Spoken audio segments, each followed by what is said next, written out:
बहुत प्राचीन समय की बात है। सतयुग में सूर्यवंश के महान और धर्मात्मा राजा मंधाता पृथ्वी पर राज्य करते थे।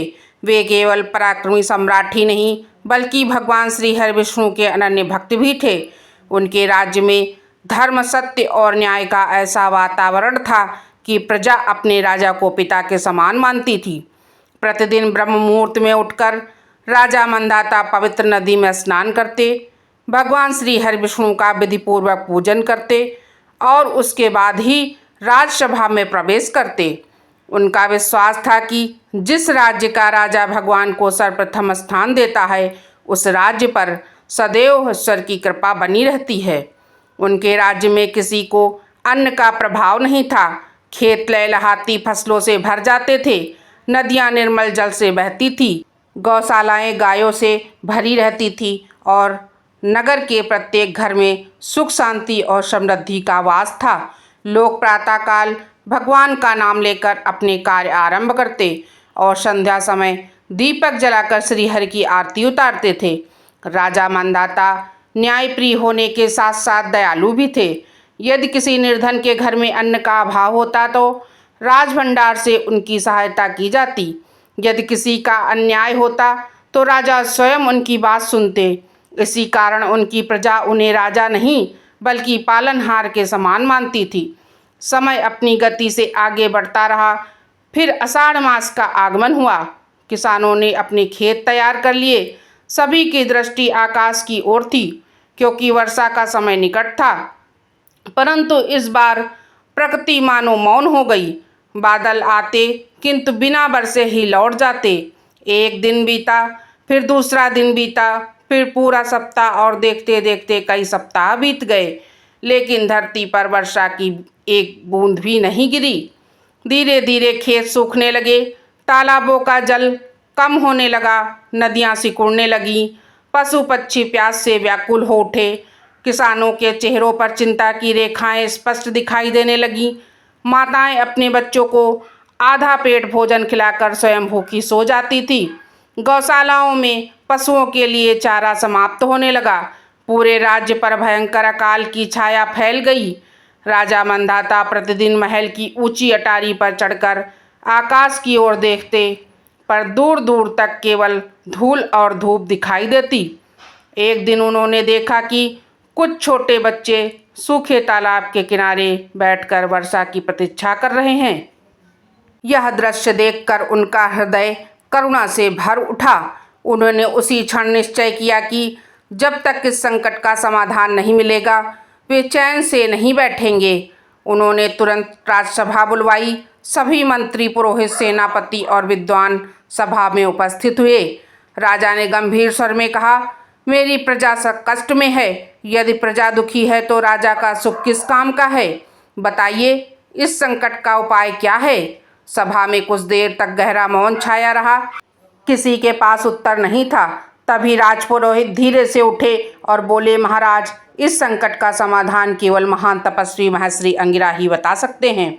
वे त्रिकालदर्शी और धर्म के गूढ़ रहस्यों को जानते हैं। राजा ने एक क्षण भी विलंब नहीं किया।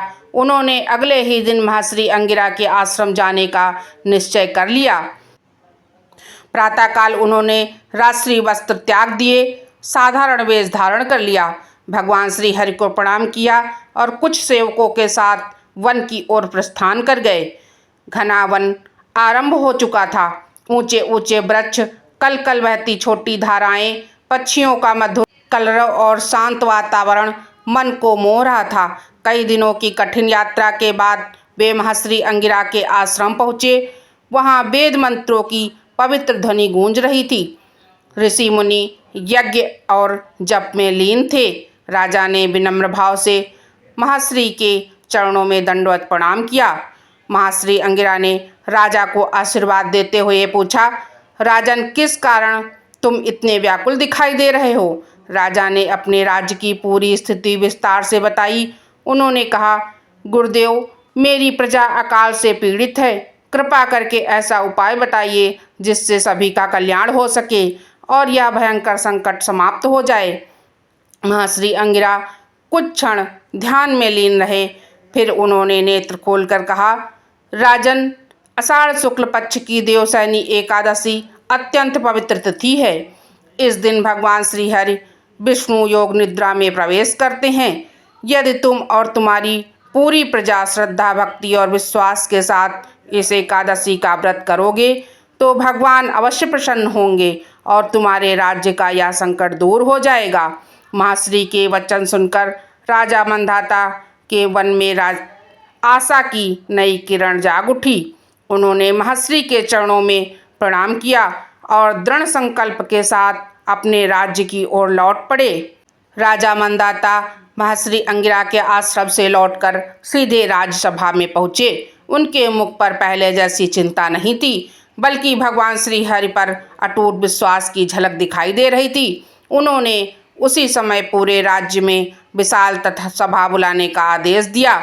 मंत्री, पुरोहित, सेनापति, व्यापारी, किसान और दूर दूर के गांवों से आए हजारों लोग राज्यसभा में उपस्थित हुए। सभी की दृष्टि राजा पर थी। वे जानना चाहते थे कि महर्षि ने इस भयंकर संकट का क्या उपाय बताया है। राजा मंधाता सभा के मध्य खड़े हुए और गंभीर स्वर में बोले, मेरे प्रिय प्रजाजनों, मैं महर्षि अंगिरा के आश्रम से लौटकर आया हूँ। उन्होंने बताया कि आषाढ़ शुक्ल पक्ष की देवशयनी एकादशी भगवान श्री हरि को अत्यंत प्रिय है। यदि हम सब श्रद्धा, भक्ति और विश्वास के साथ इस पावन व्रत का पालन करेंगे तो भगवान अवश्य प्रसन्न होंगे और हमारे राज्य का यह संकट समाप्त हो जाएगा। राजा के वचन सुनकर सभा में आशा की लहर दौड़ गई, किंतु कुछ लोगों के मन में अभी भी संदेह था। एक धनी व्यापारी खड़ा हुआ और बोला, महाराज, क्या केवल व्रत करने से वर्षा हो जाएगी? यदि ऐसा होता तो संसार में कभी अकाल ही ना पड़ता। उसकी बात सुनकर कुछ लोग आपस में धीमे स्वर में चर्चा करने लगे। तभी सभा में बैठे एक वृद्ध किसान उठे। उन्होंने शांत स्वर में कहा, भाइयों, जब हमारे सभी उपाय असफल हो चुके हैं तब भगवान की शरण लेने में कैसी हानि। यदि हमारे राजा स्वयं हमारी भलाई के लिए भगवान के सामने झुकने को तैयार हैं तो हमें भी पूरे विश्वास के साथ उनका साथ देना चाहिए। वृद्ध किसान के शब्द सीधे लोगों के हृदय में उतर गए। धीरे धीरे पूरा सभागार एक स्वर में गूंज उठा, हम सब देवशयनी एकादशी का व्रत करेंगे, भगवान श्री हरि की आराधना करेंगे और अपने राज्य की रक्षा के लिए प्रार्थना करेंगे। राजा मंदाता की आंखें भर आईं। उन्होंने दोनों हाथ जोड़कर भगवान विष्णु का स्मरण किया और उसी दिन पूरे राज्य में घोषणा करवा दी। ढोल नगाड़ों के साथ संदेश फैलाया गया कि देवशयनी एकादशी के दिन प्रत्येक घर में भगवान श्री हरि का पूजन होगा, निर्धनों को अन्नदान दिया जाएगा, मंदिरों में भजन कीर्तन होगा और पूरी रात जागरण किया जाएगा। कुछ ही दिनों में पूरे राज्य का वातावरण बदल गया। मंदिरों की सफाई होने लगी, घर घर तुलसी के चौरे सजाए गए, स्त्रियां पूजा की सामग्री तैयार करने लगीं, बच्चे पुष्प चुनने के लिए वनों की ओर जाने लगे, ब्राह्मण वेद मंत्रों का अभ्यास करने लगे और भजन मंडलियां मधुर कीर्तन की तैयारी करने लगीं। ऐसा प्रतीत हो रहा था मानो पूरा राज्य भगवान श्री हरि की भक्ति में डूब गया हो। आखिर वह पावन दिन भी आ पहुंचा। ब्रह्म मुहूर्त में राजा मंदाता ने पवित्र नदी में स्नान किया, पीले वस्त्र धारण किए और गले में तुलसी की माला पहनकर भगवान श्री हरि के मंदिर पहुँचे। उनके पीछे पूरा राज परिवार, मंत्री, सैनिक और हजारों श्रद्धालु चल रहे थे। मंदिर घी के दीपकों की रोशनी से जगमगा रहा था। शंख, घंटियों और वेद मंत्रों की ध्वनि से पूरा वातावरण दिव्य हो उठा। राजा ने भगवान श्री हरि के चरणों में शीश झुकाकर प्रार्थना की, हे प्रभु, आज मेरी नहीं मेरी पूरी प्रजा की परीक्षा है। यदि हमारी भक्ति सच्ची है तो अपनी कृपा अवश्य बरसाइए। इसके बाद पूरे राज्य ने एक साथ व्रत का संकल्प लिया। किसी ने अन्न ग्रहण नहीं किया। सभी भगवान विष्णु के नाम का जप करने लगे। संध्या होते ही मंदिरों में दीप जल उठे और भजन कीर्तन आरंभ हो गया। किसी को यह आभास भी नहीं था कि आने वाली रात्रि उनके विश्वास की सबसे बड़ी परीक्षा बनने वाली है। रात्रि का पहला प्रहर आरंभ हो चुका था। पूरा राज्य भगवान श्री हरि के नाम में डूबा हुआ था। मंदिरों में भजन कीर्तन की मधुर ध्वनि गूंज उठी। कई शंख बज रहे थे, कई मृदंग और झांझ की ताल पर भक्त प्रभु का गुणगान कर रहे थे। स्त्रियां दीपक जलाकर भगवान विष्णु की आरती उतार रही थी और छोटे छोटे बालक भी हाथ जोड़कर प्रभु का नाम जप रहे थे। ऐसा लग रहा था मानो संपूर्ण राज्य एक विशाल मंदिर बन गया हो। राजा मंदाता भगवान श्री हरि की प्रतिमा के सामने ध्यान मग्न बैठे थे। उन्होंने अन्न और जल का त्याग कर दिया था। उनकी आंखों से बार बार आंसू बह रहे थे। वे बार बार केवल एक ही प्रार्थना कर रहे थे, हे नारायण, यदि मेरी भक्ति में शक्ति है, यदि मैंने सदैव धर्म का पालन किया है, तो मेरी प्रजा पर अपनी कृपा अवश्य कीजिए। धीरे धीरे समय बीतता गया। आधी रात हो गई, लेकिन आकाश अब भी बिल्कुल साफ था। बादलों का कहीं कोई नामो निशान नहीं था। कुछ लोगों के मन में फिर से निराशा जन्म लेने लगी। वही व्यापारी जिसने पहले भी संदेह व्यक्त किया था, धीरे से बोला, लगता है हमारी प्रार्थना व्यर्थ चली गई। तभी उसी वृद्ध किसान ने मुस्कुराकर कहा, भाई, जो भगवान पर विश्वास करता है वह अंतिम क्षण तक धैर्य नहीं छोड़ता। प्रभु कभी भी अपने सच्चे भक्त की परीक्षा व्यर्थ नहीं लेते। इतने में मंदिर के बाहर अचानक शीतल हवा चलने लगी। दीपकों की लौ हल्की हल्की डोलने लगी। लोगों ने आश्चर्य से आकाश की ओर देखा। कुछ ही क्षणों बाद दूर क्षितिज पर काले बादलों की एक पतली रेखा दिखाई दी। धीरे धीरे वह रेखा फैलने लगी। हवा और तेज हो गई। वृक्षों की डालियां झूमने लगीं। राजा मंदाता ने भी नेत्र खोलकर आकाश की ओर देखा। उनके चेहरे पर आशा की किरण चमक उठी। उन्होंने भगवान श्री हरि के चरणों में सिर झुका दिया और मौन भाव से प्रार्थना करने लगे। पूरा राज्य सांस रोके उस अद्भुत दृश्य को देख रहा था। अचानक आकाश में बिजली चमकी। उसके तुरंत बाद बादलों की गड़गड़ाहट सुनाई दी। वर्षों से सूखी पड़ी धरती मानो उस ध्वनि को सुनकर प्रसन्न हो उठी। लोग हाथ जोड़कर जय श्री हरि का जय घोष करने लगे। कुछ ही क्षणों बाद पहली वर्षा की बूंद मंदिर के आंगन में गिरी। एक छोटी सी बालिका ने खुशी से पुकारा, देखो वर्षा, वर्षा आ गई। उसकी आवाज़ सुनते ही सभी लोग मंदिर से बाहर निकल आए। पहले हल्की फुहार पड़ी, फिर देखते ही देखते मूसलाधार वर्षा आरंभ हो गई। सूखी धरती वर्षा की बूंदों से भीग उठी। तालाब भरने लगे, नदियों में जल बहने लगा और खेतों की प्यास बुझने लगी। पूरा राज्य आनंद से झूम उठा। बच्चे वर्षा में नाचने लगे। किसान भगवान का नाम लेकर रो पड़े। स्त्रियां भगवान श्री हरि की जय बोलने लगी। राजा मंदाता की आंखों से आनंद के आंसू बह निकले। उन्होंने दोनों हाथ आकाश की ओर उठाकर कहा, हे प्रभु, आपने मेरी नहीं, मेरी प्रजा की लाज रख ली। किंतु उसी समय मंदिर के गर्भगृह से एक अद्भुत दिव्य प्रकाश प्रकट हुआ। सभी भक्त विस्मय से उस ओर देखने लगे। किसी को समझ नहीं आ रहा था कि अब आगे क्या होने वाला है। मंदिर के गर्भगृह से निकलने वाला वह दिव्य प्रकाश धीरे धीरे पूरे मंदिर में फैल गया। ऐसा प्रतीत हो रहा था मानो स्वयं वैकुंठ की ज्योति पृथ्वी पर उतर आई हो। उपस्थिति सभी भक्त विस्मय से भर उठे। किसी की आंखें झुक गईं तो कोई हाथ जोड़कर भगवान श्री हरि का नाम जपने लगा। वातावरण में ऐसी दिव्यता थी जिसे शब्दों में व्यक्त करना कठिन था। राजा मंदाता भगवान श्री हरि की प्रतिमा के सामने दंडवत होकर लेट गए। उनके हृदय में केवल कृतज्ञता थी। वे बार बार यही कह रहे थे, हे प्रभु, आपने मेरी प्रजा की रक्षा कर ली। अब मेरा जीवन सफल हो गया। उसी समय आकाश से मधुर और गंभीर दिव्यवाणी सुनाई दी, हे राजन मंदाता, तुम्हारी श्रद्धा, तुम्हारा धर्म और अपनी प्रजा के प्रति तुम्हारा प्रेम देखकर मैं अत्यंत प्रसन्न हूँ। तुमने अपने सुख की चिंता नहीं की, बल्कि अपनी प्रजा के दुख को अपना दुख समझा। यही एक सच्चे राजा का धर्म है। दिव्यवाणी सुनते ही पूरा मंदिर जय श्री हरि के जय घोष से गूंज उठा। सभी भक्त भूमि पर दंडवत होकर भगवान को प्रणाम करने लगे। वर्षा निरंतर होती रही और सूखी धरती जीवन से भरने लगी। भगवान की वाणी पुनः सुनाई दी, जो भी मनुष्य श्रद्धा, विश्वास और शुद्ध मन से देवशयनी एकादशी का व्रत करेगा, उसके जीवन में बड़े से बड़े संकट भी दूर होंगे। उनके घर में सुख, शांति और समृद्धि का वास होगा। जो इस दिन दान करेगा, तुलसी और भगवान विष्णु की पूजा करेगा तथा रात्रि में जागरण करेगा, उसे मेरा विशेष आशीर्वाद प्राप्त होगा। राजा मंदाता ने हाथ जोड़कर विनम्र स्वर में कहा, हे प्रभु, मुझे किसी वैभव की इच्छा नहीं है। बस इतना वरदान दीजिए कि मेरे हृदय में जीवन भर आपकी भक्ति बनी रहे और मेरी प्रजा सदैव सुखी रहे। भगवान की दिव्य वाणी आई। राजन, तुम्हारी यही निस्वार्थ भावना तुम्हें महान बनाती है।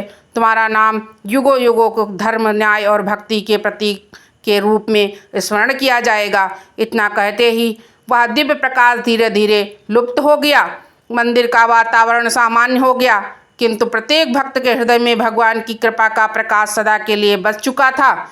कुछ ही दिनों में वर्षा से पूरा राज्य हरा भरा हो गया। सूखे खेतों में फिर से फसलें लहलहाने लगीं, नदियां जल से भर गईं, तालाबों में कमल खिलने लगे, पशु पक्षियों का जीवन फिर से आनंदमय हो गया। प्रजा के चेहरे पर मुस्कान लौट आई। राजा मंदाता ने उसी क्षण, उसी दिन से घोषणा कर दी कि अब ये से प्रत्येक वर्ष पूरे राज्य में देवशयनी एकादशी का व्रत बड़े उत्साह और श्रद्धा के साथ मनाया जाएगा।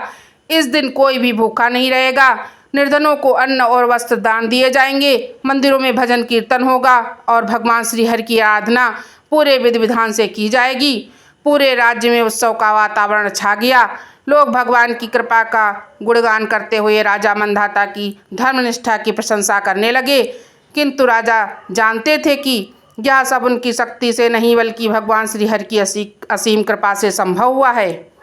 समय बीतता गया, लेकिन देवशयनी एकादशी का वह दिव्य चमत्कार पूरे राज्य के लोगों के हृदय में सदैव जीवित रहा। जिस राज्य में कुछ समय पहले सूखा, निराशा और भय का वातावरण था, वहीं अब चारों ओर हरियाली, समृद्धि और भक्ति की गंगा बहने लगी। खेतों में सुनहरी फसलें लहलहाने लगी, नदियां निर्मल जल से भर उठी, गौशालाओं में फिर से गायों की मधुर रंबाहट सुनाई देने लगी। नगर और गांव आनंद से भर गए। राजा मंदाता ने अपने राजपुरोहितों से कहा, आज मैंने यह अनुभव कर लिया है कि भगवान तक पहुँचने का मार्ग धन, बल या वैभव नहीं, बल्कि सच्ची श्रद्धा और निष्काम भक्ति है। जब पूरा समाज एक साथ भगवान का स्मरण करता है, तब असंभव भी संभव हो जाता है। उस दिन से प्रत्येक वर्ष आषाढ़ शुक्ल पक्ष की देवशयनी एकादशी पूरे राज्य में बड़े उत्साह के साथ मनाई जाने लगी।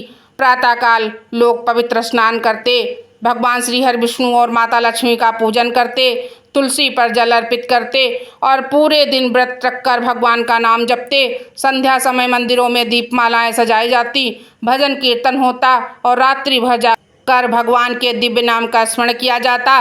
राजा ने यह भी आदेश दिया कि इस पावन तिथि पर कोई भी निर्धन भूखा ना रहे। राजभंडार से अन्न, वस्त्र और आवश्यक वस्तुएं वितरित की जाती। ब्राह्मणों, संतों और अतिथियों का सत्कार किया जाता। गायों को हरा चारा खिलाया जाता और पक्षियों के लिए दाना पानी रखा जाता। लोगों ने समझ लिया कि भगवान की सच्ची पूजा केवल मंदिर में दीप जलाने से नहीं, बल्कि जीवों पर दया और सेवा करने से भी होती है। धीरे धीरे देवशयनी एकादशी की महिमा दूर दूर के राज्यों में भी फैल गई। अनेक राजा, ऋषि और सामान्य लोग राजा मंदाता के राज्य में आकर इस व्रत का महत्व जानने लगे। जो भी इस कथा को सुनता, उसके मन में भगवान श्री हरि के प्रति श्रद्धा और भक्ति जाग उठती। कहा जाता है कि जो मनुष्य श्रद्धापूर्वक देवशयनी एकादशी का व्रत करता है, भगवान विष्णु का पूजन करता है, तुलसी की सेवा करता है, दान पुण्य करता है और इस पावन कथा का श्रवण या पाठ करता है, उसके जीवन के अनेक कष्ट दूर होते हैं। भगवान उनकी मनोकामनाएं पूर्ण करते हैं, परिवार में सुख शांति बनी रहती है और अंत समय में उसे भगवान श्री हरि के चरणों में स्थान प्राप्त होता है। राजा मंदाता ने जीवन भर धर्म, न्याय और भक्ति का पालन किया। उनकी कीर्ति चारों दिशाओं में फैल गई। लोग उन्हें केवल एक महान राजा के रूप में नहीं, बल्कि भगवान के सच्चे भक्त के रूप में स्मरण करने लगे। उनकी यह कथा आज भी हमें सिखाती है कि कठिन से कठिन समय में भी ईश्वर पर विश्वास नहीं छोड़ना चाहिए।